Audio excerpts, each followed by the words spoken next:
So till the last session, we had discussed about compounds of sulfur. In that, we have discussed about sulfur dioxide, that is SO2. Now today we are going to discuss the next compound of sulfur, that is the king of chemicals, sulfuric acid.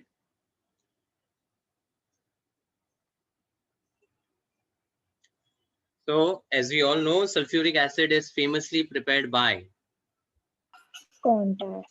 contact process. And contact process involves the following three steps. First step में the raw material here is sulfur or sulfide ore. The ore is in the form of iron pyrites. And that raw material is burnt or roasted in air to produce the sulfur dioxide. तो पहले step में the raw material sulfur or sulfide is converted into sulfur dioxide. And we have this known reaction. Sulfur burns in oxygen to form SO2, or the pyrites burns in oxygen to form Fe2O3 and releases SO2. I've already discussed many things about FeS2.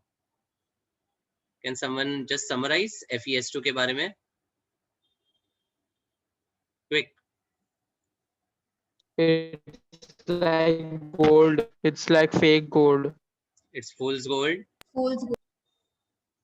Then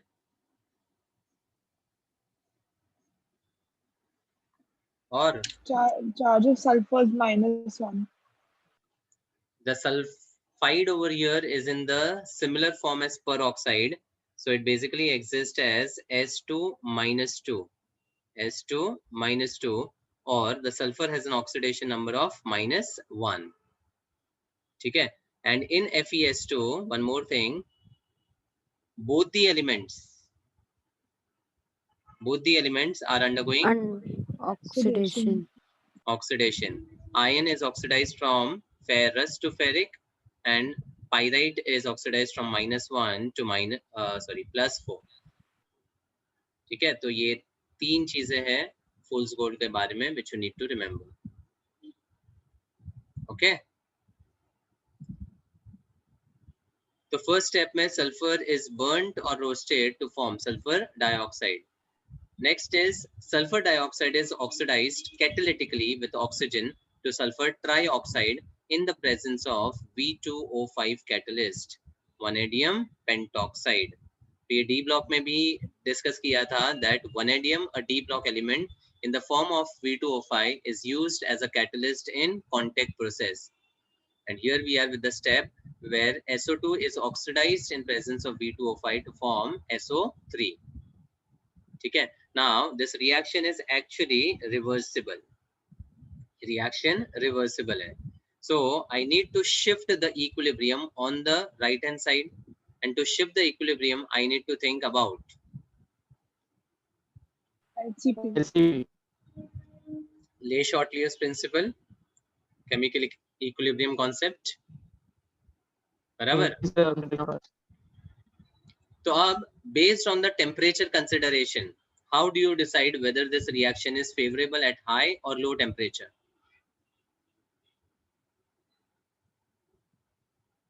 LCP का shortcut क्या था? Temperature के basis पे how do you decide? There was a shortcut. If the reaction is exothermic, it's favored at Low temperature. And if it is endothermic, 4-letter word, it's favorable at a high temperature. Now combustion या फिर जो burning का reaction है, of course it is exothermic, so it will be favorable at a low temperature. और यहाँ पर the temperature of about 723 Kelvin is used. ठीक है, burning में this is not considered as a high temperature because normally 2200 degree पे जो metallurgical reactions होते हैं they are generally said to be high temperatures. ठीक है, दूसरा pressure के consideration में how do you decide with respect to pressure? High temperature, low pressure. Why? It's not always कि high temperature के साथ low pressure होगा. Pressure के लिए you look at the number of moles. From left to right, what is happening to the number of moles? Decreasing. Decreasing. So since number of moles is decreasing, it is favored at a Low. High pressure. High pressure.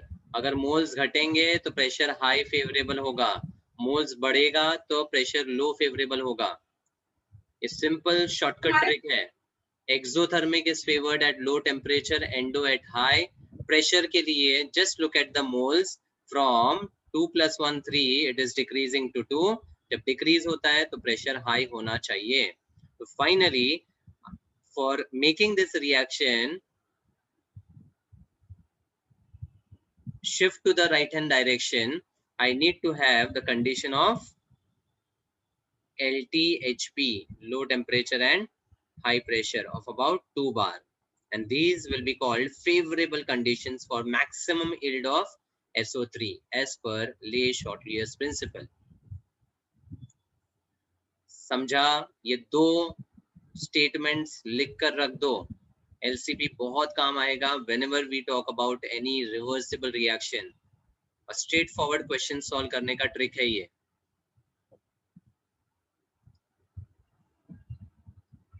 समझा? Yes, sir. Then third step, the sulfur trioxide gas is absorbed from the catalytic converter. जो SO3 prepare हुआ है, that is absorbed from the catalytic converter in concentrated H2SO4 to produce oleum.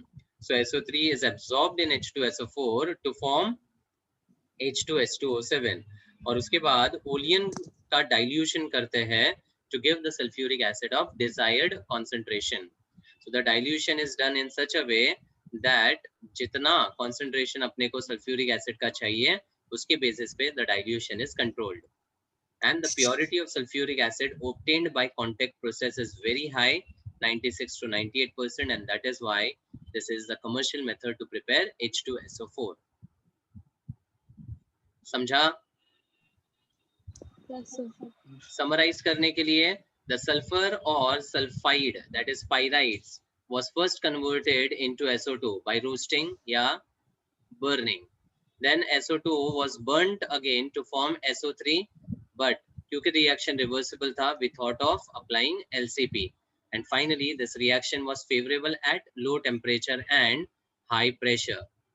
And thirdly, SO3 को dissolve किया in H2SO4 to form H2S2O7 और उसको dilute किया to form H2SO4. This is the sequence of the contact process to prepare sulfuric acid. Understood? Yes, sir.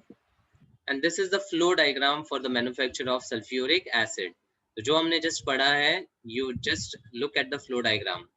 So the raw material used was sulfur or iron pyrites. Okay, so in this chamber, the sulfur is burnt by passing air, and here is the sulfur burner. Okay, so when it is burnt, we will get SO2, and along with that, excess of air है, मतलब even the oxygen would be coming out from that particular chamber, and air में जो impurities रहेगी और sulphur में जो impurities रहेगी वो भी उसके साथ आएगा. तो फाइनली फर्स्ट चैम्बर से we get SO2, O2 and impurities. So now that impurities are first passed through the dust precipitator. तो जो भी particle impurities है वो इस dust precipitator में निकल जाएगी और उसके बाद इस गैस को पास किया जाता है through the spray of water. तो वाटर के स्प्रे से जो भी गैंग या लाइटर पार्टिकल्स होते हैं जो डस्ट प्रेसिपिटेटर में नहीं निकले, वो यहाँ पर वाटर के थ्रू निकल जाएंगे. बराबर. मेटलर्जिकल प्रोसेस में हाइड्रोलिक वॉशिंग करते हैं, इसका मतलब we pass the water with a high pressure. तो वाटर के प्रेशर से जो भी पार्टिकल इम्प्योरिटीज है वो सब निकल जाएगी. So that will be coming out as waste water. तो अब यहाँ पर इस चैम्बर के बाहर जो निकलेगा that will be the SO2 which is pure. Along with that oxygen भी रहेगा. बराबर। अब ये जो यहाँ पर निकलेगा that will be the moist gas ना, यस यस और नो। Yes, sir. सो ये मॉइस्ट गैस रहेगा तो इसमें से मॉइस्चर निकालना है। तो मॉइस्चर निकालने के लिए it is pass through the concentrated sulphuric acid spray where the concentrated sulphuric acid acts as a very strong Dehydrating agent. Dehydrating agent. So पानी के सारे मॉलिक्यूल्स को एब्सॉर्ब कर लेगा वो, ठीक है। तो फाइनली अब जो आउटपुट में आएगा that will B dry SO2 and O2। तो फर्स्ट स्टेप में जो इम्प्योर SO2 और O2 था that was passed through dust precipitator, water spray and then sulfuric acid spray to get this particular output which is dry SO2 and O2। What is waste acid? Waste acid मतलब ये जो sulphuric acid के साथ water absorb किया है ना वो पूरा वो वेस्ट एसिड के फॉर्म में निकलेगा और बाहर जो निकलेगा that will be the dry form of the two gases. जैसे यहाँ वेस्ट वाटर निकला इम्प्योरिटीज के साथ, this is the waste acid, got it. Yeah. So now this dry SO2 and O2 is passed to the arsenic purifier containing gelatinous hydrated ferric oxide, gelatinous hydrated ferric oxide। तो ये arsenic purifier क्या करता है, मान लो अगर कुछ impurities यहाँ पर रह गई है in case, ठीक है, तो that impurities are completely absorbed in this arsenic purifier to get very very high percentage of pure amount of SO2। और उसके बाद फाइनली सेकेंड स्टेप यहाँ पर किया जाता है where it is preheated and passed to the V2O5 converter, that is catalytic converter। So इस जगह पर the SO2 and O2 finally combines to form SO3। Correction है ये, यहाँ पर क्या मिलेगा SO3। और फिर थर्ड स्टेप में SO3 was passed to the concentrated sulfuric acid H2SO4 and वहां पर मिलता है आपको oleum and then this oleum is diluted to finally get the sulfuric acid of desired concentration। This is the whole contact process, got it? Yes, sir.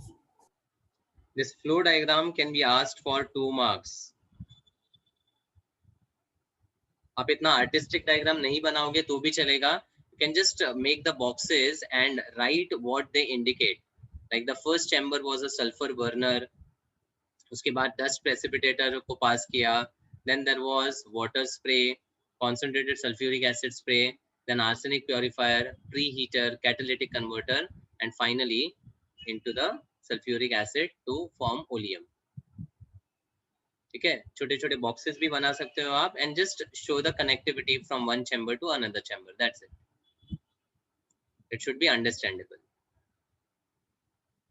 Clear? Yes, sir. Physical properties, sulfuric acid is a colorless dense oily liquid, it has a density or specific gravity, याद रखना density या specific gravity एक ही है होता है, of 1.84 gram per cm cube at 298 Kelvin। It freezes at 283 Kelvin and boils at 611 Kelvin। Can you think about the reason why sulfuric acid would boil at a high temperature? Constant boiling mixture. Pardon? Hydrogen bond. Hydrogen bonding। Arey, the moment I ask you about boiling point, what you should think? Hydrogen bonding. Not only hydrogen bonding, as a general, Intermolecular. आपका thought process क्या काम Intermolecular. करना चाहिए? Stabilizing factors. The boiling point is dependent on intermolecular forces of attraction. And the moment you look at sulfuric acid, the intermolecular force is H bond. And that's the reason the boiling point would be very high. Hi. Then it is highly corrosive and produces severe burns on the skin। ये तो सुना होगा, किसी ने experience भी किया होगा, है ना? And the reason of sulfuric acid being corrosive is what? Which property of sulfuric acid makes it highly corrosive?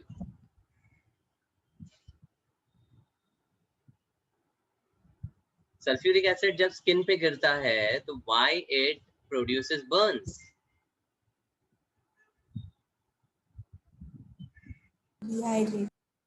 It's a very strong dehydrating agent. तो जब अपने skin पे भी गिरेगा, it will absorb the water.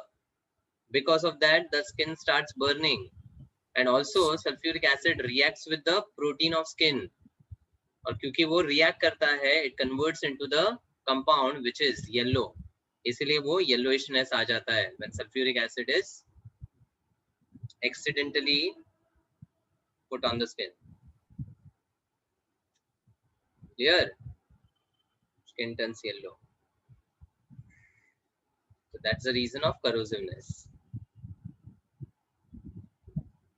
Okay, so sulfuric acid dissolves in water with the evolution of a large quantity of heat. Sulfuric acid dissolution in water is a strongly exothermic process. A large amount of heat is liberated. Hence, care must be taken while preparing solution of sulfuric acid from concentrated sulfuric acid. तो यहाँ पर क्या care लेना रहता है? Concentrated H2SO4 must be added slowly to water with constant stirring by keeping the beaker in water bath. So you should always add concentrated acid slowly to the water and not directly water into the concentrated acid. बराबर ना? आपके पास एक beaker में concentrated sulfuric acid है, तो उस concentrated sulfuric acid में directly अगर water डाल दिया, तो being an exothermic process, a large amount of heat would be liberated, which can cause severe burns. इसीलिए जब diluted acid बनाना होता है, तो हमेशा water के अंदर drop by drop slowly sulfuric acid को add करते हैं, and we never ever apply the reverse process. ये तो lab में आपको बोला भी गया होगा, right? Yes, sir. So coming to the chemical properties. Sulfuric acid H2SO4. What is the basicity of this acid? 2. 2. It's a dibasic acid. तो first step में H plus के साथ bisulfate बनाएगा and second step में H plus निकालेगा तो it will form SO4 2 minus. ऐसे, ठीक है? Yes or no? Yes. So now when sulfuric acid is ionized in water, the H plus converts to hydronium ion along with formation of bisulfate, and the bisulfate further dissociates to form hydronium and sulfate. Now just look at the Ka values. The first step ka Ka is greater than 10, and second step ka it is just 1.2 into 10 raised to minus 2, which is 0.012. मतलब इसकी value आप देखोगे तो 10 है और इसकी 0.012 है. तो K का मतलब क्या होता है? Higher the value of K, greater will be its Acidic strength. acidic strength. And mind it, this is K value, not PK. Had it been PK, what would have been the relation? It would be inverse. It would have been the inverse. Acidic strength PK से उल्टा होता है, K से direct होता है. K, for those who don't know, is dissociation constant of acid. Dissociation constant of acid, and it decides the acidic strength. और PK उसका potence है, यानी minus log to the base 10 K.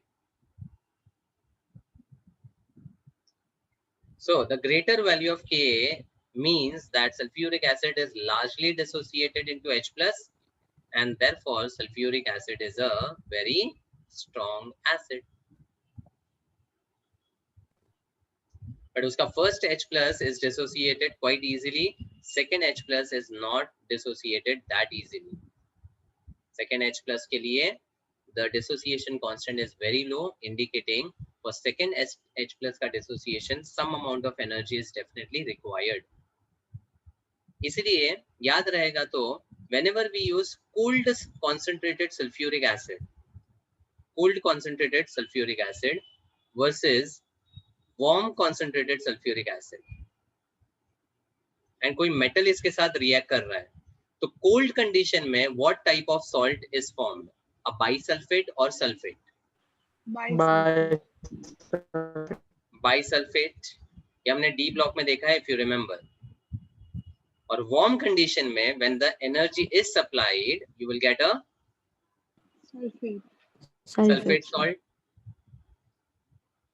ठीक है, तो D block elements में there were reactions where cold versus warm sulfuric acid में in the case of cold bisulfate बनता था, and now you can understand the reason.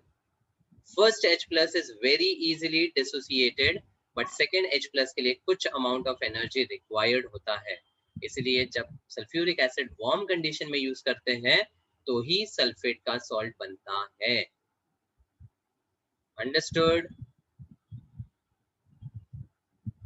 Quickly say yes. Yes, sir. Yes. Or no? Sir sir के का value ऊपर वाले में ज्यादा क्यों है सर? देखो, कभी भी डिसोसिएशन की बात करते हैं, फर्स्ट स्टेप में the dissociation is happening from a neutral species और a charged one. Neutral. Second step में there is a charge on the bisulphate. तो this charge will not allow the H plus to break down easily, इसलिए कुछ energy यहाँ पर देनी पड़ेगी. Same फंडा आयोनाइजेशन एनर्जी का भी है ना. जब Mg से एक इलेक्ट्रॉन निकालते हैं टू फॉर्म Mg प्लस, और Mg प्लस से सेकेंड इलेक्ट्रॉन निकालते हैं to form Mg2 plus. This is called IE1 and this is called IE2. IE2 is greater than IE1. So is your question clear now? No sir, but the K1 greater है ना? अरे भाई, K जो है वो इसके dissociation के related ही है ना, ब्रेकडाउन के रिलेटेड ही है ना. तो फर्स्ट में कम होना चाहिए, सेकंड में ज्यादा होना चाहिए सर. अरे ये एसिड का स्ट्रेंथ है, ये I नहीं है. हाँ. अगर यहाँ पर मैं बॉन्ड एनर्जी की बात करूं, Be1 और Be2, तो किसमें तोड़ना आसान होगा और किसमें मुश्किल?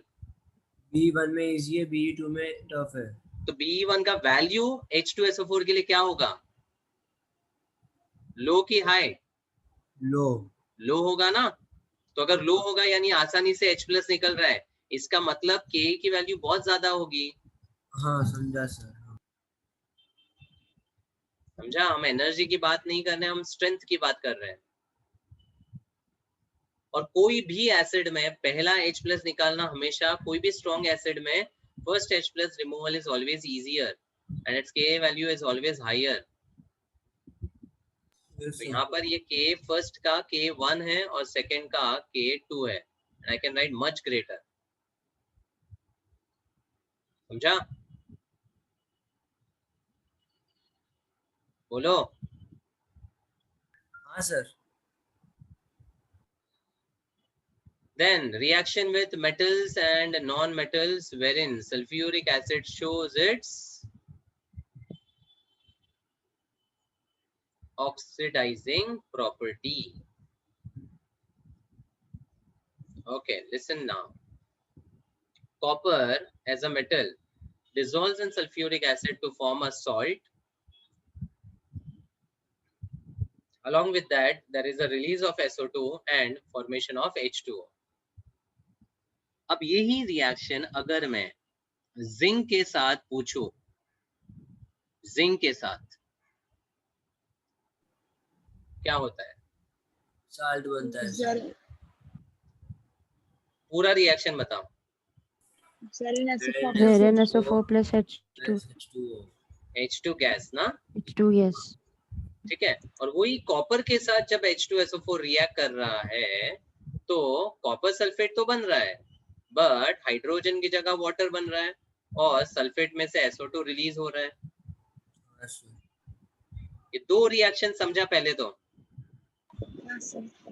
अब बताओ why there is a difference in the reaction of zinc versus copper with H2SO4.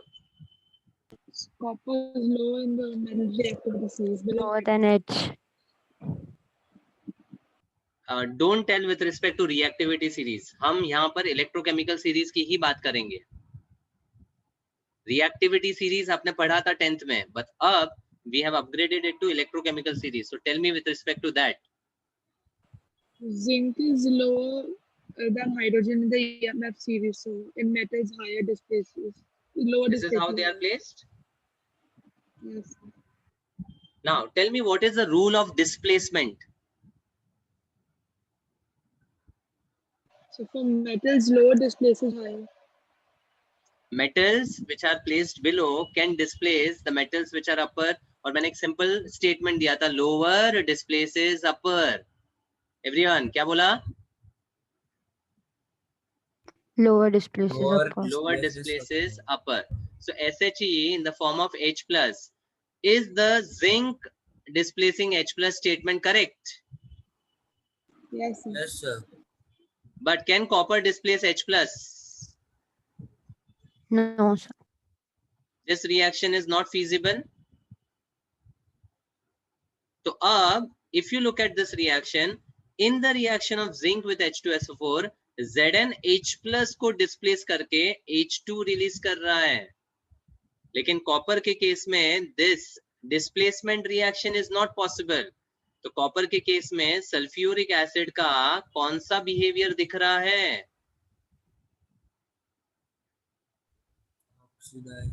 Oxidising behaviour.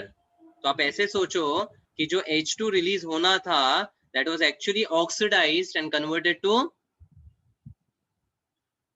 बोलो, Water, H2O. Water. Water. And sulphuric acid में से SO2 लिबरेट हो रहा है. समझा? बहुत इंटरेस्टिंग कॉन्सेप्ट है ये, और ये दो रिएक्शन हमेशा साथ साथ में लेकर ही पढ़ना है. Please make a note of this reaction alongside copper reaction.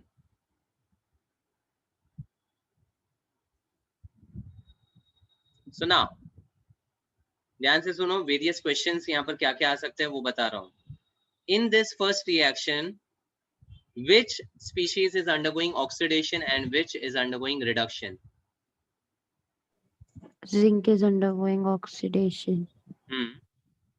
And reduction किसका होगा?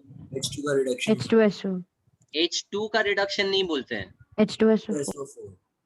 नहीं, स्पीशीज कौन सा रिड्यूस हुआ है? Hydrogen. H Plus. प्लस. अरे क्लियर बोलो ना, क्लियर बोलो. यहाँ पे zinc is oxidised to Zn2 plus and here the H plus is reduced to H2. समझता है बात? Yes. Sir. नेक्स्ट में बोलो. So copper is getting Copper oxidized to CuSO4. Where copper is oxidized to Cu2 plus. SO4 मतलब there is no change in the oxidation number. तो sulphate की बात मत करो. और H plus is H2 plus. S plus 6 is reduced to S plus 4. Sulphuric acid का sulphur in +6 is reduced to sulfur +4 in SO2. रिएक्शन ध्यान से देख लो. When zinc is undergoing a displacement reaction with hydrogen, it is the H plus of the acid which is getting reduced. But in the reaction of copper with H2SO4, it is the sulfur of sulfate which is reduced to SO2. समझता है? Book में Yes, लिख sir. लो. लिख लो, copper oxidized to Cu2 plus, sulfuric acid का +6 is changed to +4, and that's why we are saying that this is its oxidizing property. यहाँ पे sulphur change हुआ है क्या? सल्फर जिंक के केस में No, is sir. sulfur No, sir. changed? So can No. we say sulfuric acid is oxidizing over here? No. No.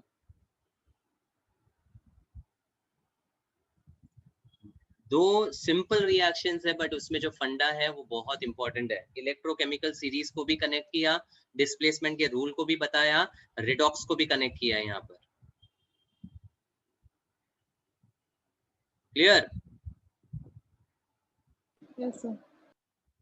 Okay, तो metals का हो गया, कॉपर वर्सेस जिंक। अब non metals, sulphur as a non-metal is oxidized to SO2 and carbon is oxidized to CO2. sir. मतलब अगर non metal sulphuric acid के साथ oxidise होंगे तो they will form their corresponding oxides. ठीक है, और जब भी एसिड है तो एक बाई प्रोडक्ट तो फिक्स है, वो क्या है? H2 water, H2O। अब सल्फर के केस में SO2 ही मेन प्रोडक्ट है, इसीलिए there is single gas which is released. But carbon के केस में CO2 के अलावा एक और गैस आ रहा है, SO2। O2. तो ऐसे भी क्वेश्चंस पूछते हैं कि when sulphur is oxidised in sulphuric acid how many gases are liberated? 1, 1। और यहाँ पर 2, 2। This is how inorganic should be studied comparatively. बस खाली रिएक्शन प्लेनली देख लिया, आगे बढ़ गए, ऐसे नहीं पढ़ते हैं। ठीक है, अच्छा, I'll just talk about the So can you repeat? Yes, So can you repeat the last one? I said this is how you should study inorganic. You should always study it comparatively. Don't just look at the reaction. Plainly इस reaction को मत देखो, क्या क्या difference है reaction में, इसमें क्यों ऐसा हो रहा है, उसमें क्यों ऐसा हो रहा है। अच्छा, now I'm discussing the balancing of this. तो ये जो stoichiometry है ये आपको मगअप नहीं करना है। ठीक है, तो कोई भी रिएक्शन को बैलेंस करने के लिए पहले उसका रॉ रिएक्शन लिखो। रॉ मतलब without the coefficients. Yes, sir. तो carbon is oxidised with sulphuric acid to form CO2 Yes, then sir. SO2 and H2O। ये इसको बोलते हैं रॉ रिएक्शन। क्या बोलते हैं? Raw बोलो। reaction. Raw reaction. तो बैलेंसिंग के लिए पहले रॉ रिएक्शन लिखने का, उसके बाद ऑक्सीडेशन स्टेट्स को लिखो। So quickly help me with the oxidation numbers. Carbon 0, 0, plus which is 6, undergoing a change in H2SO4, Yes, sir. sulfur, Plus but obvious sulfur. Plus सामने 6 plus plus 4, +4. plus 4, ठीक है, so identify the species where the oxidation state is changing. Okay, now change find करने पर next step find the increase and find the decrease. So carbon is changing from 0 to +4. क्या बोलोगे? oxidized. plus 4 is increase, +4 is the increase, and sulfur from +6 to +4. minus 2 is the, -2 is the decrease. और ये per atom ही था और total भी same ही रहेगा because there is only one carbon and one sulfur. Following everyone? Yes, sir. the तो अब if the increase and decrease is not same then Equal करना पड़ेगा. equal करो, तो -2 वाले को multiply multiply by by 2, 2. So -2 sulfur का हो रहा था तो multiply by 2 on the left and 2 on the right. Got it? Yes, sir. yes sir, So with this step carbon and sulfur got balanced. Next step में hydrogen balance करना है. So with 4 hydrogen on the left, there are only 2 on the right. So you multiply this by 2. 2. Oxygen अपने आप हो जाएगा. Finally oxygen अपना दोस्त. Just check. 2 into 4 8. 2 plus 4 6 plus 2 8. Balanced on both. Yes, sir. समझा? Yes, sir. तो third step में क्या बोला मैंने? Balance increase hydrogen. And decrease को बैलेंस करो। उसके बाद लास्ट में balance H followed by O. O normally most of the reaction balance हो जाता है, एक बार चेक कर लेने का। Am I clear on this?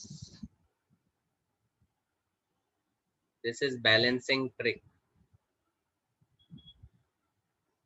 No need to mug up any of the balancing of the reaction.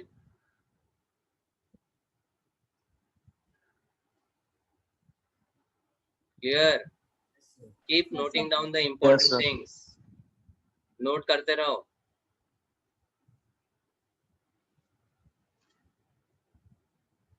Should I proceed? 1 minute, sir. Okay.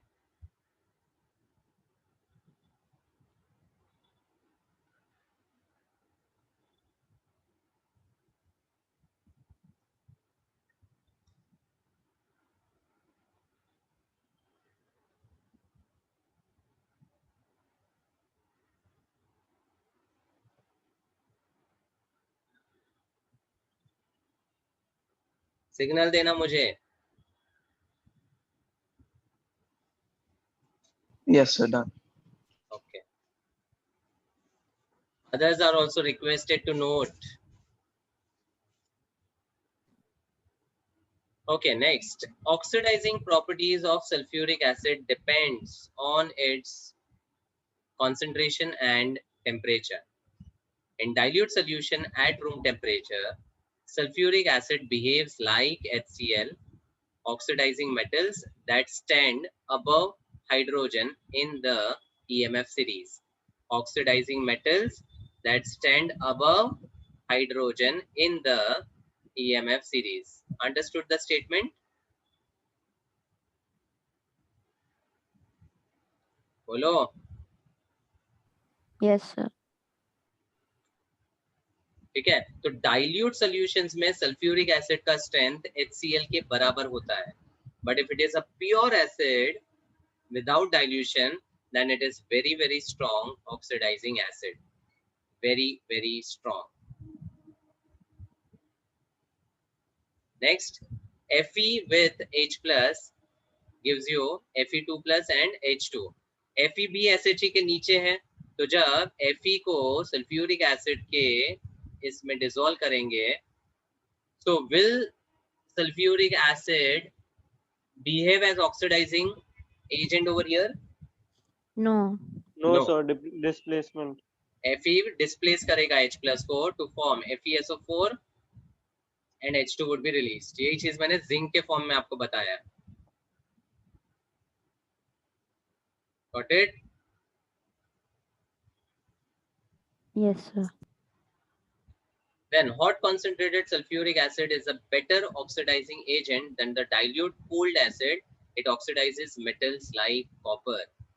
पीछे जब oxidizing behavior देखा था हमने, तो उस केस में we have just mentioned over here the acid has to be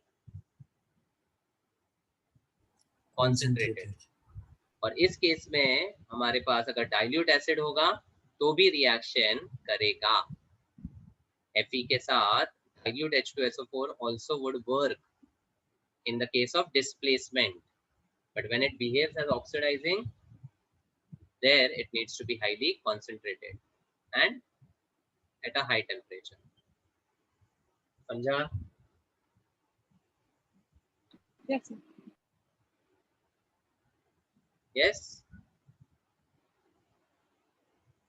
Yes, Yes, sir. Then sulfuric acid as a dehydrating agent. We know that sulfuric acid is a very strong dehydrating agent. It removes water from sugar and carbohydrates. The carbon left behind is called sugar charcoal and the process it is called charring. Charred sugar भी बोलते हैं या फिर इस process को charring बोलते हैं. ठीक है, तो अगर आप देखोगे तो carbohydrate is nothing but hydrate of carbon. Can I write sucrose like this? Yes, sir. Yes. So sulfuric acid के साथ the water would be completely eliminated and what we have is just the sugar charcoal or the charred sugar. Funda clear? Yes, sir. अच्छा, और भी कुछ additional reactions हैं जो आपको ध्यान रहने चाहिए. The same sucrose, if it is treated with the nitric acid, then in the presence of nitric acid, it forms COOH and COOH. That is Oxalic acid. Oxalic acid. oxalic acid. तो ये difference is very very important. Sulfuric acid के presence में the carbohydrate is completely dehydrated, मतलब water complete निकल जाता है. But nitric acid इतना strong नहीं है as a dehydrating agent. It is a strong oxidizing agent. इसलिए उस केस में water का complete removal नहीं होता है. And that's the reason it gives you the oxalic acid as a product.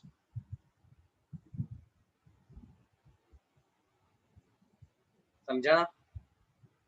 Yes, sir. ठीक है, तो ये important है. Make a note of this. Next, reaction with salts. Concentrated sulfuric acid decomposes the salts of more volatile acids to the corresponding acid. Statement ध्यान से देखो. जब हम कोई salts के साथ reaction करते हैं sulfuric acid का, like sodium chloride, the nitrate or the fluoride, then it decomposes the salt of more volatile acid to the corresponding acid. मतलब the chloride of the NaCl takes the H plus to form corresponding acid, hydrochloric acid.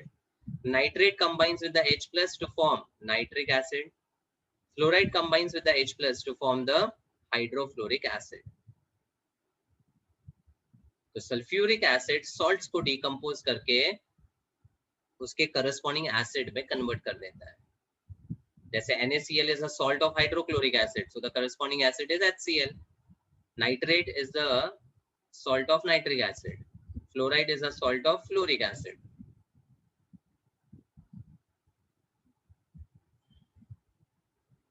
समझा? Yes, sir.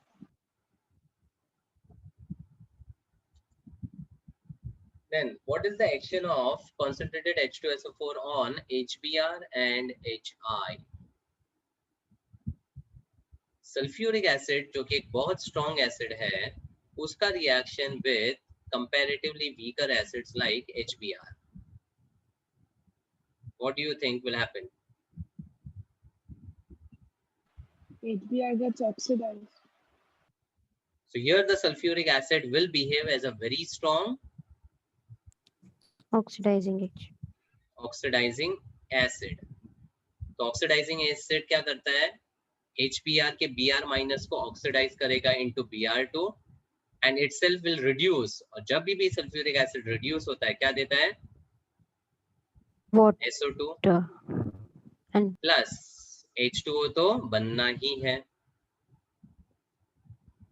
समझा? कोई भी reaction को समझो कि यहाँ पर सल्फ्यूरिक एसिड का बिहेवियर कैसा है. It is a stronger acid than HBr and it is also having the oxidizing property. और oxidizing property क्यों है उसका रीजन भी बताया है. जब भी कोई एलिमेंट अपने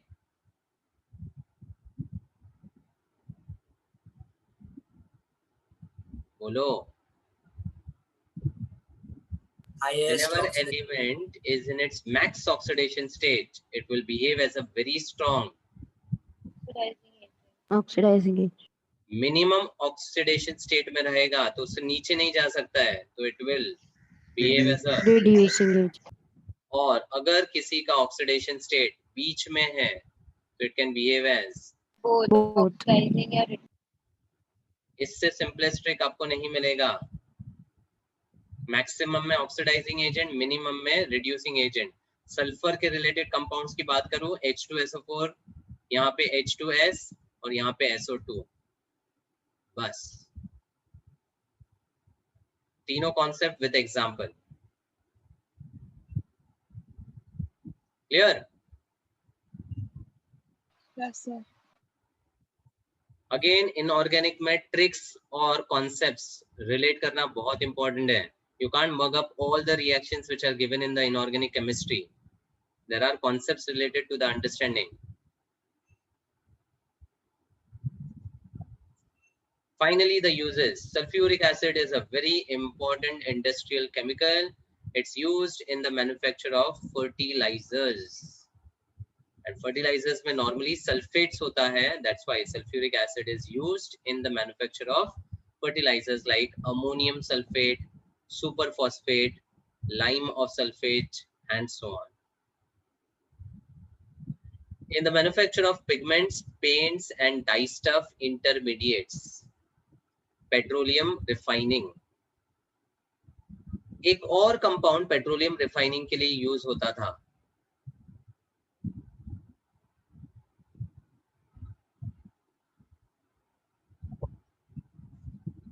SO2 only. SO2 was used in the petroleum refining.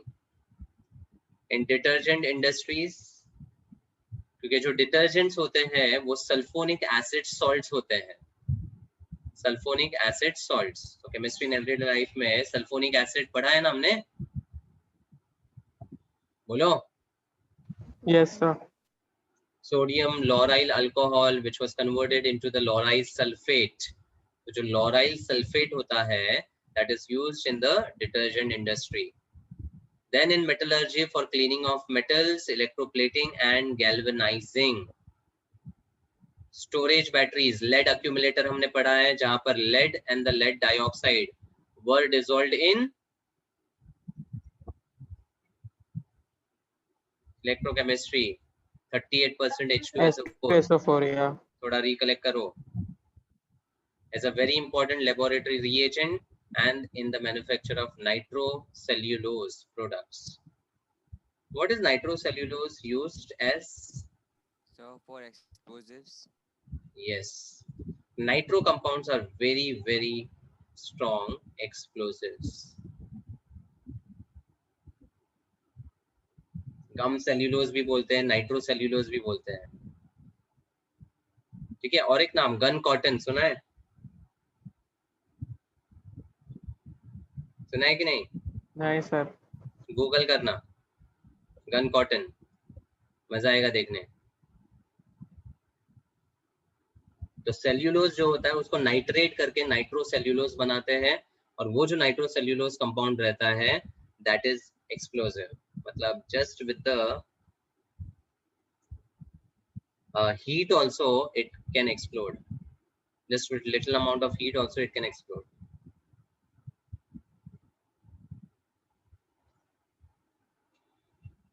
So with that we complete with group 16 का important compounds. Again summarize बता देता हूँ क्या क्या किया हमने. Group 16 में ऑक्सीजन एंड सल्फर के important compounds किए. ऑक्सीजन के अंदर डाई ऑक्सीजन और ओजोन, और हर एक में we have discussed A, B, C, D. Preparation, physical properties, chemical properties, uses. Sequence flow same ही है. ठीक है. सल्फर के अंदर last time we discussed about sulphur dioxide, today we discussed about sulphuric acid, and again the 4 parts were discussed for each compound. समझा? Yes, sir. Yes, sir. Yes, sir. Next we have chlorine and compounds of chlorine. यहाँ पे Cl2 and HCl दो compounds हम पढ़ने वाले हैं.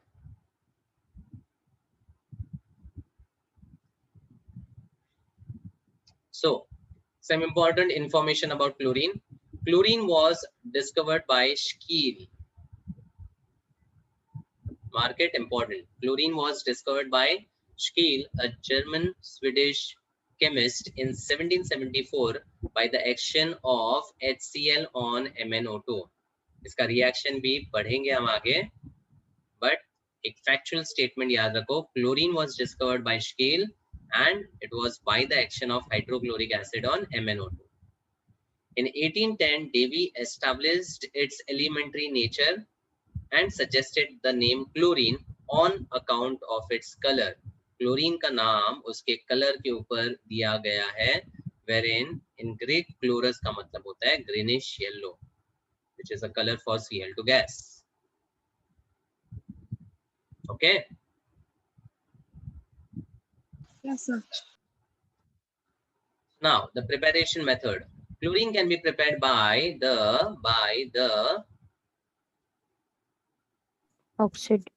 oxidation of hydrochloric acid with any of the following agents. अब अगर मैं इस रिएक्शन को जनरलाइज करूँ ना, तो सिंपल वे में क्या हो रहा है, the salts are treated with HCl, oxygen वाले सॉल्ट्स, ऑक्सीजन रिच सॉल्ट्स, ठीक है, मोस्ट ऑफ द रिएक्शन इसके अकॉर्डिंग जाता है। तो यहाँ पर HCl का कन्वर्जन हो जाता है into Cl2, wherein Cl minus is changed to 0, मतलब it is undergoing oxidation. So HCl will behave as a reducing agent. तो ये ऑक्सीजन सॉल्ट्स का एक्चुअली क्या हो रहा है यहाँ पर, reduction, and they are behaving as Oxidizing agent. समझता है, पूरा रिडॉक्स कॉन्सेप्ट है इनऑर्गेनिक के मेजर रिएक्शंस में, ठीक है।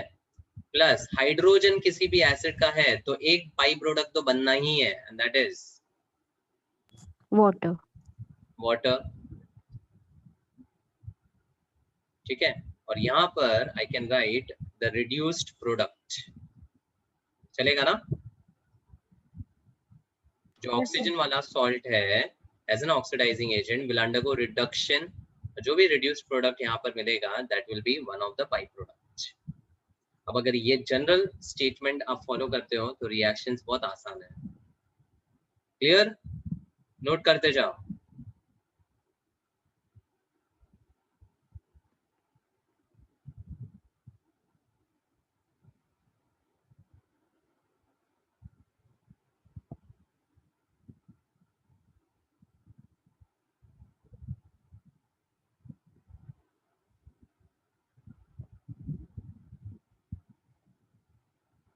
चल, so now मैंगनीज का ऑक्साइड reacted with HCl,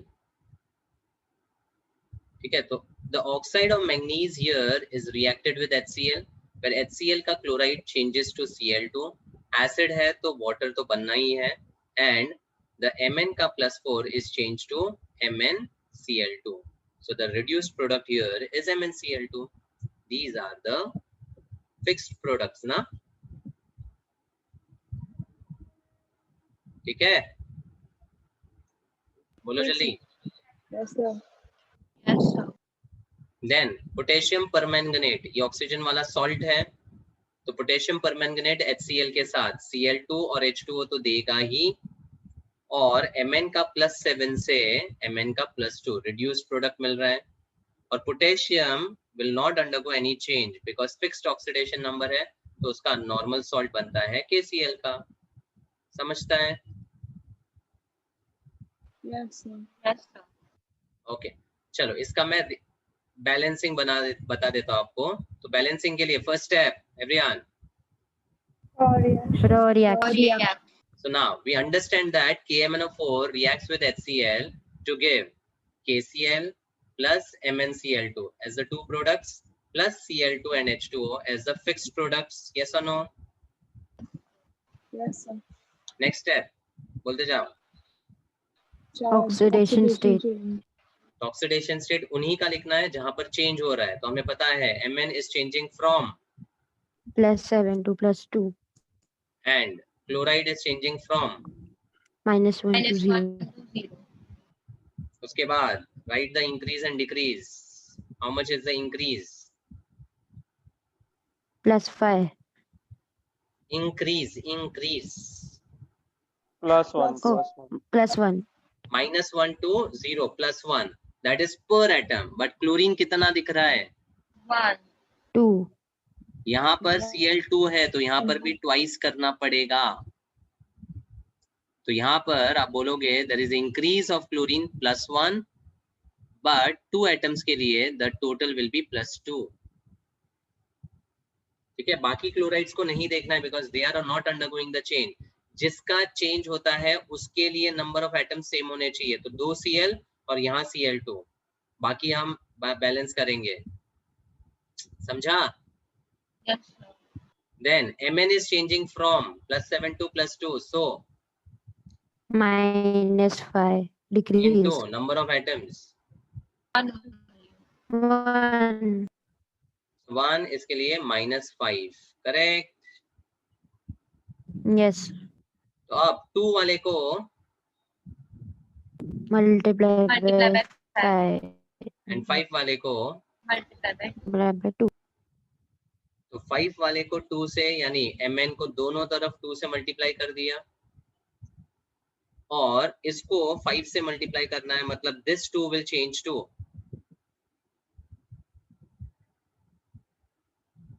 बोलो, अरे 2 मल्टीप्लाई बाय 5 10, और यहाँ पर भी मल्टीप्लाई बाय 5, तो ये 5Cl2 और ये 10Cl बैलेंस हो गया, Yes, sir. समझा क्या? ठीक है, अब मेटल्स जो है वो भी देख लो बैलेंस है कि नहीं before you move to the hydrogen. तो यहाँ पर 2K और सामने एक ही K है तो 2KCl आ जाएगा। अब मेटल्स भी बैलेंस हो चुका है because Mn was already balanced, correct? Yes, sir. अब मेटल के अलावा नॉन मेटल्स को भी चेक करो। तो नॉन मेटल्स में आपका क्लोरीन है, तो क्लोरीन यहाँ पर 10 है और यहाँ पर 2 + 4 6 + 10 दैट इज 16। तो यहाँ पर फाइनली जो 10Cl बैलेंस किया था वो Cl2 के लिए, बट जो क्लोराइड्स है which is unchanged as per the chloride Cl-1, उसको भी तो ऐड ऑन करना पड़ेगा कि नहीं, बोलो? Yes, sir. तो फाइनली हाइड्रोजन देखो 16H से 8H2O एंड ऑक्सीजन अपना दोस्त बैलेंस हो ही चुका होगा। चेक कर लेते हैं, 2 × 4 8 एंड 8 × 1 8, खत्म। बोलो ट्रिक मस्त है कि नहीं?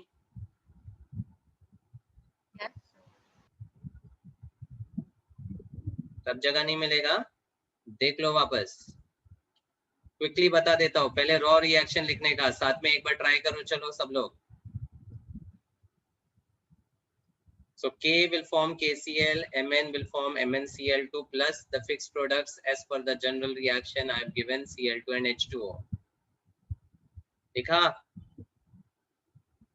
Yes, sir. Then you write the oxidation numbers. So it's +7 reducing to +2, chlorine oxidizing to 0. Then chlorine यहाँ पर 2 एटम्स है तो ट्वाइस करो and increase will be +2, decrease will be -5। 2 वाले को 5 से, 5 वाले को 2 से, 2 वाले को 5 से, मतलब यहाँ 10 और यहाँ 5। यहाँ 10 नहीं लिखने का, यहाँ तो 2 था इसलिए 2 × 5 10 हुआ, राइट? बोलो। Yes, sir. और यहाँ पे 2 और यहाँ पे 2। So till this step, the species which were undergoing the change in oxidation number, they are balanced. यानी मेरा Mn और Cl बैलेंस है, बराबर? बोलना। Yes, sir. Yes, sir. फिर मेटल्स, अभी इस केस में मेटल और नॉन मेटल के बैलेंसिंग के बाद हाइड्रोजन चेक करना है because you see that on the other side the metal is still unbalanced. तो पोटेशियम देखकर 2KCl लिखो, Mn ऑलरेडी बैलेंस्ड है। मेटल के बाद आता है नॉन मेटल, नॉन मेटल में क्लोरीन है, क्लोरीन हो गया 16, 16 अगर क्लोरीन है तो लेफ्ट में भी 16 आना चाहिए। उसके बाद जो मैंने स्टेप्स दिया, हाइड्रोजन बैलेंस करो एंड ऑक्सीजन अपना दोस्त शुड बी बैलेंस्ड, चेक कर लेने का। समझता है? Yes, sir. Please practice the reactions with the balancing. जो कॉम्प्लिकेटेड या थोड़ा अच्छा रिएक्शंस है वो मैं आपको बता रहा हूँ बैलेंस करके, बाकी तो आप ट्राई करोगे 100% आपको बैलेंसिंग मिल ही जाएगा, नो डाउट अबाउट इट। ठीक है, आगे। So this oxidation and reduction method is for like all reactions in the p block element. Wherever there is a redox, you can use this method. 100% workable. Okay, sir. ठीक है, तो जितने भी reactions हमने किए हैं जहाँ पे स्टोइशियोमेट्री मग नहीं करने हैं आपको कहीं पे भी, just try this method and try to balance it.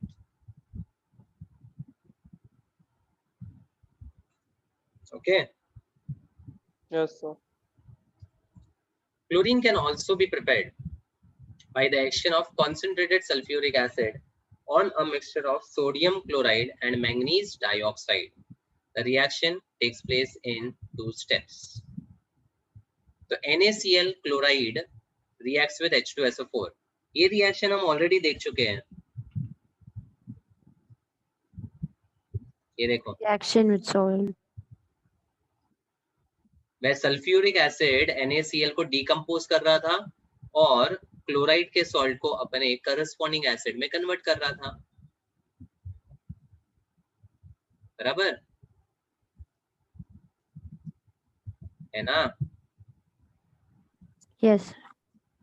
NaCl is decomposed by sulfuric acid to form bisulfate and HCl. और यहाँ जो HCl मिला वो MnO2 के साथ वापस यूज किया, मतलब it is a combination of the H2SO4 and MnO2 and HCl reaction. दोनों हम देख चुके हैं, बोलो।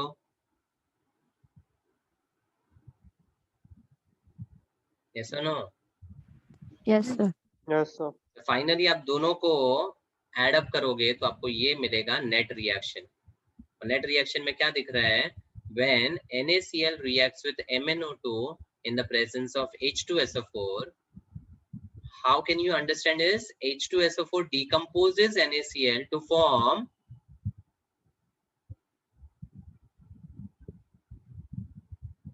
NaCl is decomposed by H2SO4 to form NaHSO4.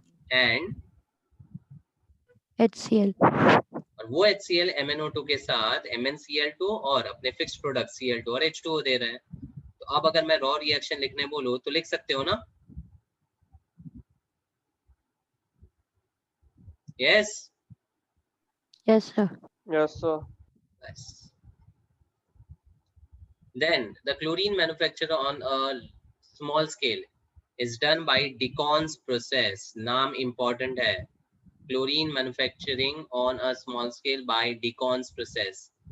And here chlorine is manufactured by oxidation of hydrogen chloride gas by atmospheric oxygen in the presence of CuCl2 as a catalyst and at 723 Kelvin. फंडा simple है, HCl को atmospheric oxygen से oxidise करते हैं and जैसे chlorine oxidise होता है chloride के फॉर्म में, it forms Cl2 and hydrogen oxygen मिलकर पानी बना देता है, बराबर? Yes, sir. अब chloride changes from -1 to 0 and oxygen changes from 0 to -2. ठीक है, how much is the increase?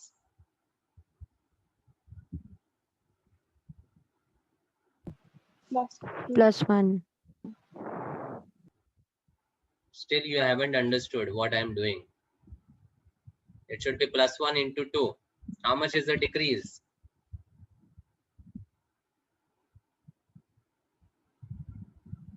-2. -2. -2. -1 into 2. How -1 into 2? 0 Sorry. to -2 is -2, लेकिन per oxygen है ना वो, Yes, sir. Yes, sir. into 1. अबे गधो, 2. तो दोनों तरफ 2 ऑक्सीजन होने चाहिए, तो यहाँ पे 2 से मल्टीप्लाई करके into 2 करने का, तो ये +2 हुआ और ये -4 हुआ। You need Yes, practice. sir. तो 2 वाले को सिर्फ 2 से मल्टीप्लाई करना है, और 2 वाला कौन है अपना?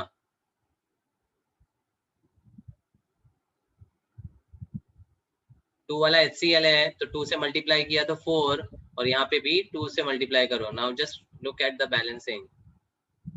You get this is your balanced reaction.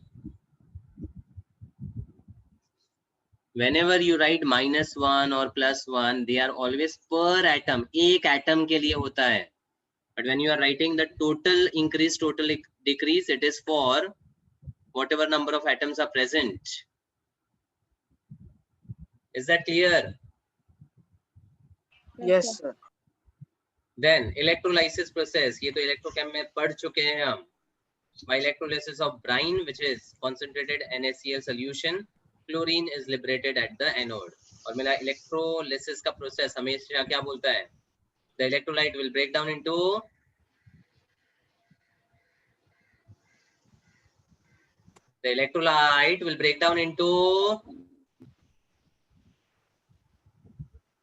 Iron. and Iron. anion will move towards the cathode. Cathode will undergo reduction. Reduction is gain of electron.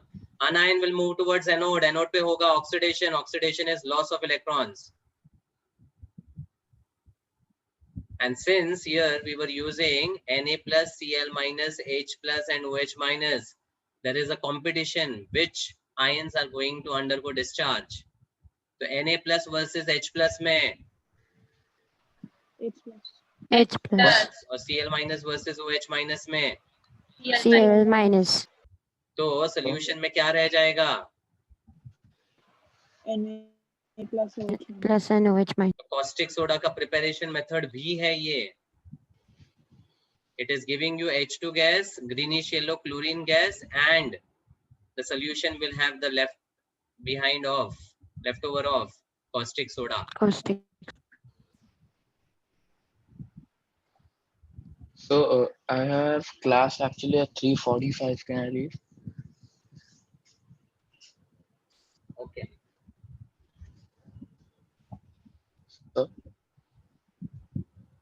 Physical properties. Chlorine is a greenish yellow gas having pungent and suffocating odor. Because it is suffocating, poisonous in nature. It can be easily liquefied into a greenish yellow liquid which boils at 293 Kelvin. In fact, Cl2 को water में dissolve करने पर क्या बनता है?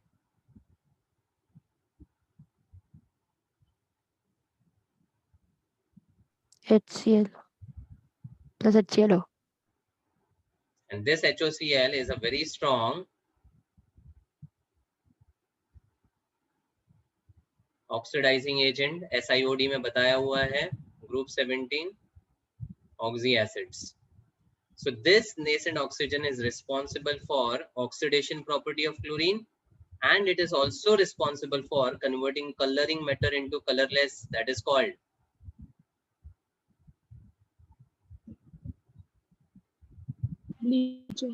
bleaching action. Then it dissolves in water to give chlorine water. This itself is nothing but chlorine water, and it is 2 to 5 times heavier than air. अब chemical properties. तो chlorine metals के साथ react करता है to form chlorides. Nothing great in that. Aluminium AlCl3 बनाता है, sodium chloride बनाता है. Fe changes to ferric chloride. अब यहाँ पर एक क्वेश्चन आपके दिमाग में आना चाहिए कि Fe plus Cl2 can give FeCl2. Yes. Yes, sir. लेकिन क्लोरीन एक अच्छा ऑक्सीडाइजिंग एजेंट है, इसलिए जो फेरस है वो एक्सेस क्लोरीन में फेरिक में कन्वर्ट हो जाता है. इसलिए Fe के साथ क्लोरीन फेरस क्लोराइड कभी नहीं देता है. It will always give FeCl3, that is ferric chloride. A point to be noted. Reaction तो सिंपल है, लेकिन कॉन्सेप्ट ये है कि फेरिक क्यों बना इधर, क्योंकि क्लोरीन का ऑक्सीडाइजिंग बिहेवियर फेरस में रहने नहीं देता है. It oxidises further. Then chlorine non metals के साथ भी क्लोराइड्स बनाता है. फास्फोरस के साथ PCl3, सल्फर के साथ S2Cl2. अब फास्फोरस के साथ अगर क्लोरीन एक्सेस में है तो आगे चलकर PCl5 भी बन सकता है. So metals के केस में stopping the reaction at ferrous is not feasible, but non-metals के केस में stopping to form the intermediate chlorides is feasible. इसलिए यहाँ पर अगर मैं PCl5 का रिएक्शन लिखूं तो P4 should add up with 10 moles of chlorine to form 4PCl5. Correct? बोलो. Yes, sir. और सल्फर के साथ क्लोरीन H2Cl2 जो बनाता है इसको बोलते हैं sulphur monochloride, because it is a dimer of HCl. Sulphur monochloride का डाइमर है वो H2Cl2. Then chlorine has great affinity for hydrogen, पढ़ा भी है. It reacts with hydrogen and compounds containing hydrogen to form HCl. जैसे H2 and Cl2 add up to form HCl, H2S with Cl2 form HCl and sulfur. Here the sulfide of H2S is undergoing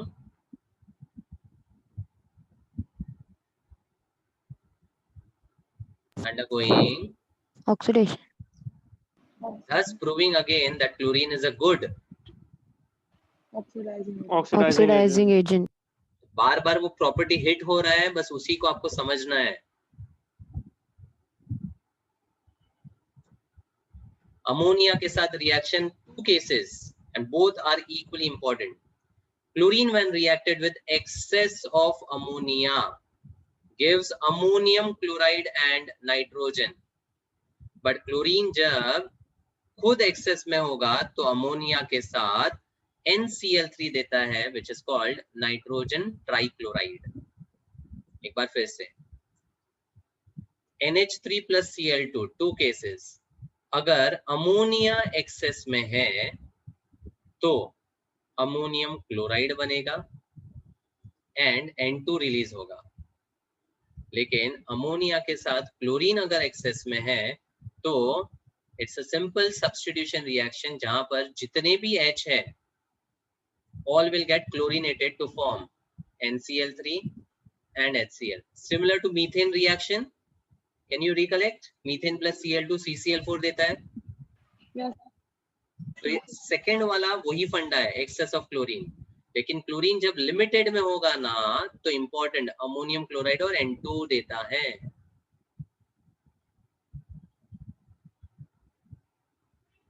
समझा? Yes, sir. ठीक है, दोनों cases very very important.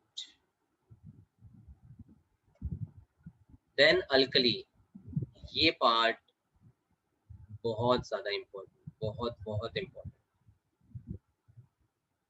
क्यों important है? इसका एक general trick बता रहा हूं पहले, उसके बाद I will move to the reaction. Please make a note of this quickly.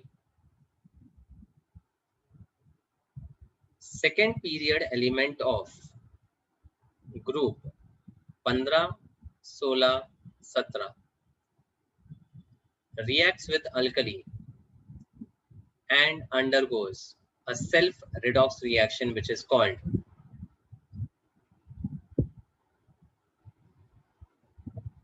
disproportionation reaction.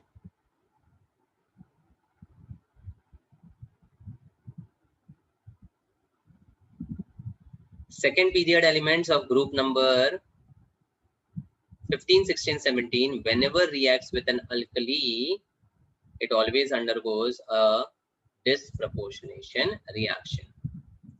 Can you tell me second period element of group 15? Anyone?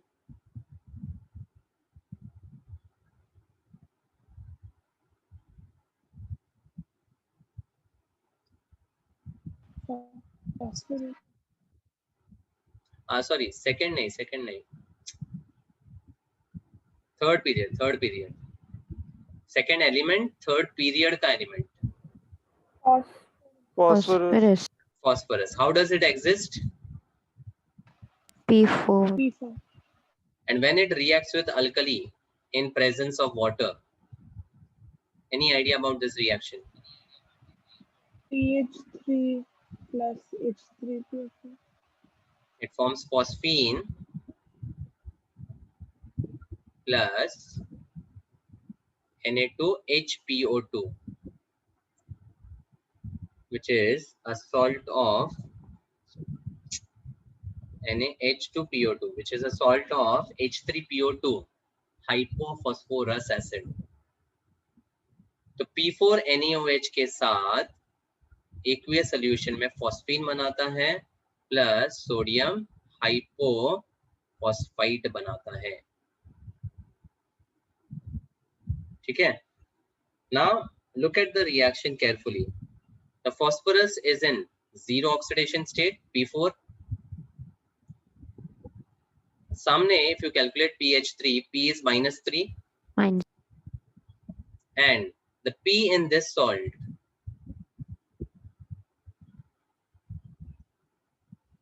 is +1. +1. So now phosphorus is undergoing a reduction and phosphorus itself is also undergoing oxidation. When the same element undergoes oxidation as well as reduction, it is called self-redox or disproportionation reaction. Got it? Yes, sir. अब disproportionation को balance करने का trick वही है, but यहाँ पर जिसका oxidation और रिडक्शन हो रहा है उसके एटम्स को नहीं देखना है. मतलब ये 4 एटम्स आप नहीं देखोगे. मतलब if I ask you what is the increase,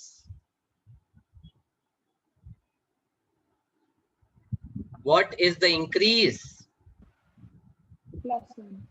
+1 into 4 नहीं करना है. आप यहाँ पे एटम्स को देखो इंटू 1, तो वो एक ही एटम है. And how much is the decrease? -3. -3. ठीक है. तो ये खाली एटम्स यहाँ देखना है. तो अब +1 and -3 to balance what should I do? Multiply +1 by 3. 1 वाले को 3 से मल्टीप्लाई कर देते हैं, तो यहाँ पर 3, and then immediately balance the phosphorus atoms. How many do you see on the right? 4. And how many on the left?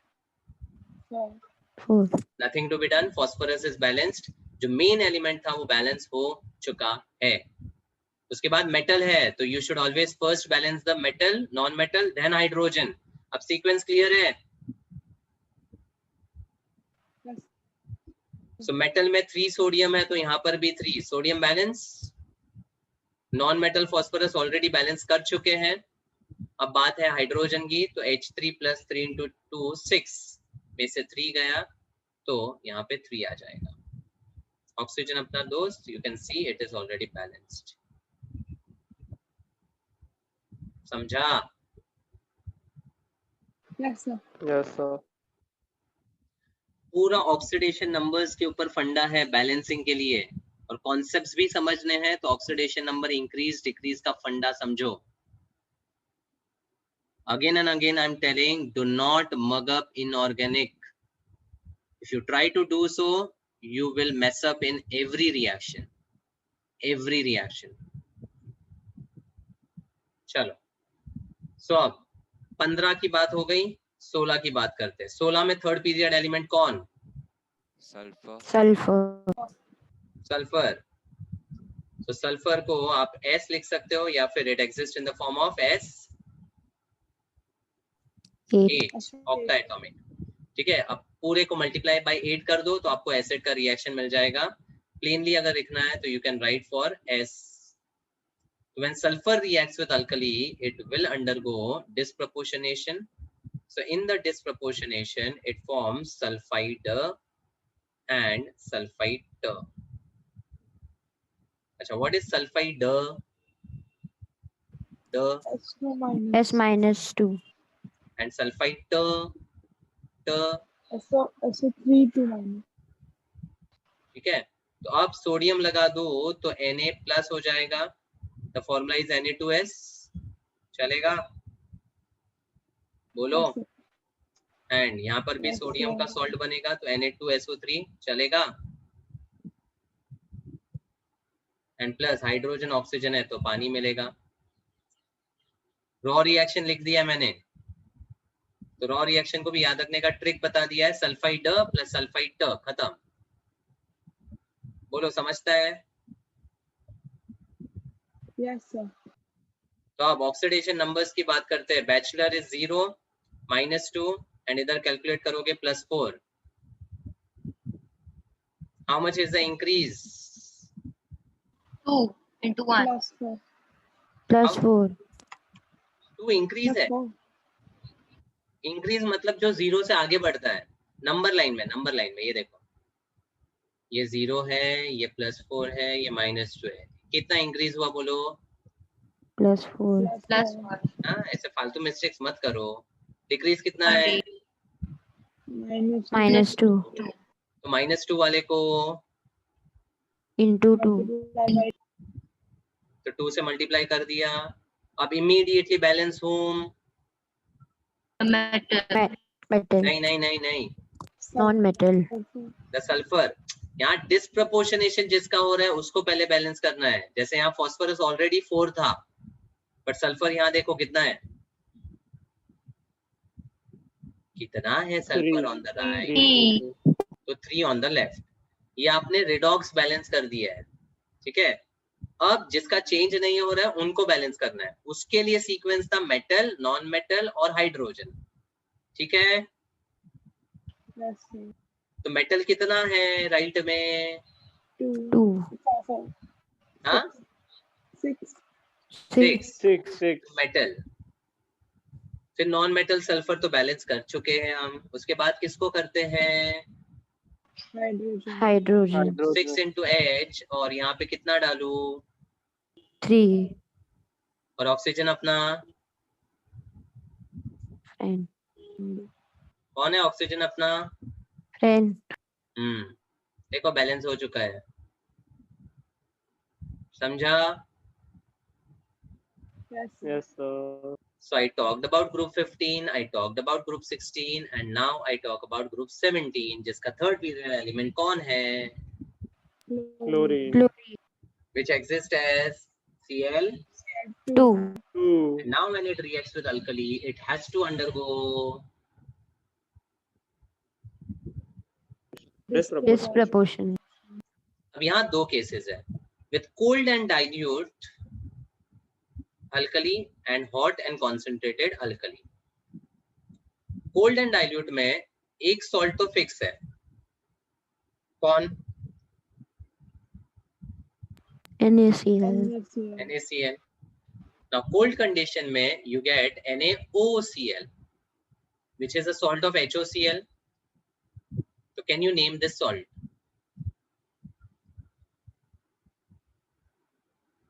Salt को नेम करने का ट्रिक बताया था ना। HOCl का नाम बोलो, फिर उसके सॉल्ट का नाम सोचो। है कोई स्मार्ट? Hypo. पूरा नाम बोलो ना कांक्षी। अरे what is the name of HOCl? Hypochlorous. Hypochlorous acid. So can you name the salt? Sodium hypochlorite. Good enough. फालतू में एनर्जी वेस्ट करा रहे हो मेरी। Then NaClO3 is a salt of HClO3. Think of the name of the acid. Chloric acid. Chloric acid. So salt will be Sodium chloride. Sodium chloride. nothing is to be mugged. I am telling you again and again. नाम भी आपको conceptually समझेगा, नाम भी mug up नहीं करना है। अब look at the oxidation numbers. Cl2 is bachelor in both, chloride is -1 in both. Hypochlorous में +1 होता है और यहाँ +5 होता है. Clearly both are disproportionation reactions. Correct? Yes, sir. Yes, sir. So I'll just balance the hot वाला case, hot and concentrated. ठीक है, तो रॉ रिएक्शन तो समझ में आ जाएगा, NaCl, NaClO3 and H2O. Oxidation number लिख चुका हूँ, 0 से -1 और +5. क्विकली इंक्रीज कितना, 5. डिक्रीज कितना, -1. 1. तो 1 वाले को 5 से 5 से multiply. immediately balance Chlorine. on Chlorine. the Right side. on the left, इसको लेफ्ट बोलते हैं. So how many? 3. 3. Then balance The metal. metal 2. 6. क्या 2? Yes, sorry. And then balance The non-metal. Hydrogen. Hydrogen. non-metal. Chlorine is already balanced, तो hydrogen, hydrogen के लिए यहाँ 3, oxygen अपना 2. Just check it. Balance. तो है कि नहीं मस्त? Yes, sir. Fun when you understand. Okay, chlorine when reacted with dry slaked lime gives bleaching powder, and they have made a mistake here. Bleaching powder is CaOCl2 without the bracket. Please make a correction. ये drastic mistake है. You can lose a mark on that. Chlorine when reacted with dry slaked lime, that is CaOH twice, gives bleaching powder which is CaOCl2. और bleaching powder में एक खास बात क्या है? It has chlorine in 2 different oxidation states, -1 and +1. This is how bleaching powder is written. Ca+2 with Cl- and OCl-. OCl- मतलब ये ना, हाइपोक्लोराइट वाला अनायन है. तो क्लोरीन के ऑक्सीडेशन स्टेट्स यहाँ पर 2 होते हैं, -1 and +1.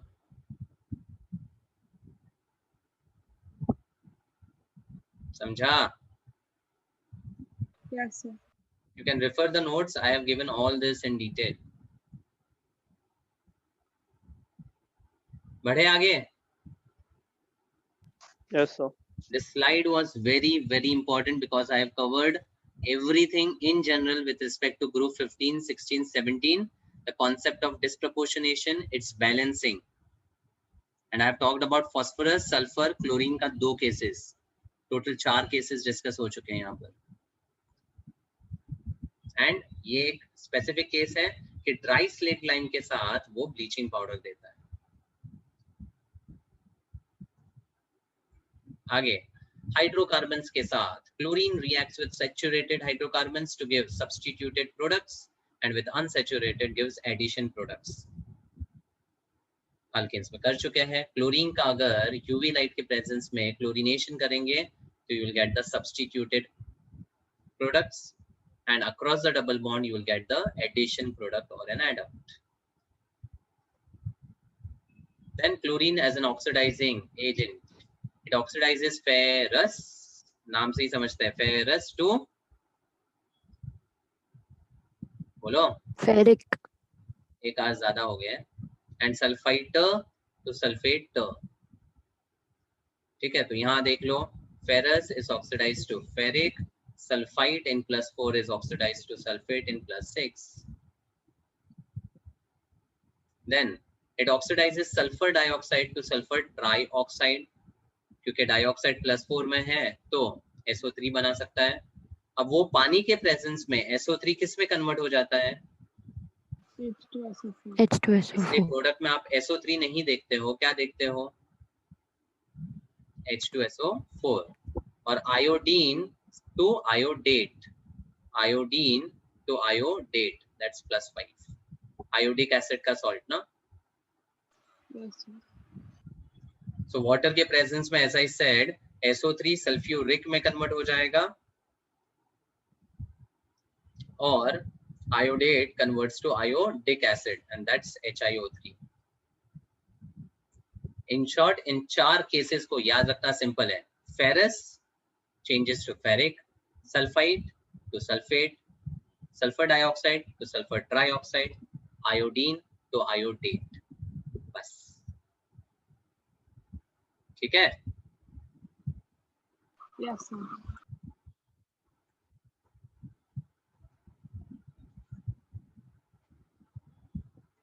ब्लीचिंग प्रॉपर्टी की भी बात कर चुका हूँ। Chlorine requires the presence of moisture for bleaching because in that case it liberates nascent oxygen from water which is responsible for its oxidizing and bleaching. तो क्लोरीन वाटर में HCl HOCl देता है, HOCl strong oxidizing agent है तो nascent oxygen देगा.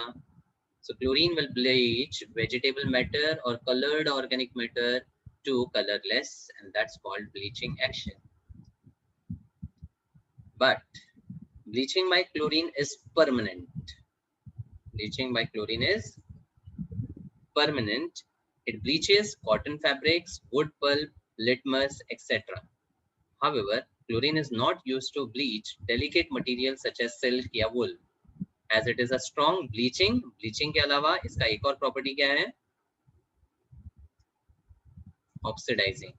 This dual action will damage the base material. इसलिए जो hard materials होते हैं उनके लिए chlorine can be used as a bleaching agent, but for delicate materials it is not preferred as it can damage. Finally, the uses. So chlorine is used for purification or sterilization of drinking water. आपने सुना होगा swimming pools में chlorinated water बोलते हैं. Yes, sir. Chlorine is used in the purification. For bleaching wood pulp required for manufacture of paper and rayon, bleaching cotton and textiles. Bleaching agent के form में. Extraction of metals like gold and platinum by which reaction? Aqua regia. Aqua regia. और last session में बता दिया था. Then in the manufacture of dyes, drugs and organic compounds such as CCl4, methyl chloride, DDT. What's DDT? Dichloro, Dichloro. Dichloro. Dichloro, Methyl. Dichloro, ethane. Ethyl. Dichloro, diphenyl trichloroethane. Dichloro, diphenyl ट्राइक्लोरोइथेन. ऐसे था, नाम से ही structure बनाने बोला था मैंने. Dichloro diphenyl trichloroethane. And this DDT is used as an insecticide. Reference halogen compounds uses discussed. Then in the preparation of poisonous gases such as phosgene, किससे बनता है phosgene? Chloroform in presence of sunlight. Chloroform का oxidation in presence of sunlight. Good. Then tear gas. Tear gas का preparation बताया हुआ है. याद है क्या? नाइट्रोमीथेन को जब Cl2NaOH के साथ रिएक्ट करते हैं तो we get CCl3NO2 which is trichloronitromethane and इस particular compound को एक और नाम देते हैं chloropicrine and this is used as a war gas or tear gas. Reference nitrogen compounds. नहीं याद है लिखते जाओ, रेफरेंस लिखते जाओ ताकि जब चैप्टर्स पढ़ो तब आपको समझ में आए कि हाँ ये हमने कहीं तो पढ़ा था. ठीक है, बोलो. Yes, sir. And also in the preparation of mustard gas. Mustard gas का अगर स्ट्रक्चर देखोगे ना तो याद रखो it is ether like structure. कैसा है? Ether like. ईथर कैसे लिखते हैं बोलो? ROR dash. Roar. Ether is a roar. तो बीच में ऑक्सीजन की जगह सल्फर, आजू बाजू सिमेट्री है. You can see chloroethyl group है Cl CH2 CH2 and repeat CH2 CH2 Cl. तो मस्टर्ड गैस का स्ट्रक्चर भी पूछा जा सकता है, याद रखो ईथर लाइक स्ट्रक्चर। सल्फर बीच में, क्लोरोइथाइल आजू बाजू। समझा? Yes, sir. ठीक है, so with this we complete with group 17 का first important compound, that is chlorine Cl2. So next important compound of chlorine is HCl, and उसके बाद inert gases का कुछ reactions और structures discuss करना है। So next session would be the last session for this chapter. Okay? Yes, sir. Revising, Thank you. keep practicing the reactions. Once again, I'm telling you, this chapter as a whole is very, very lengthy. आप एक साथ करने बैठोगे तो बहुत difficult हो जाएगा। पहले से एक बार एटलीस्ट करके रखोगे, second time would not be that difficult. Okay? Yes, sir. Yes, sir. Thank you. चलो, bye bye. So we can give the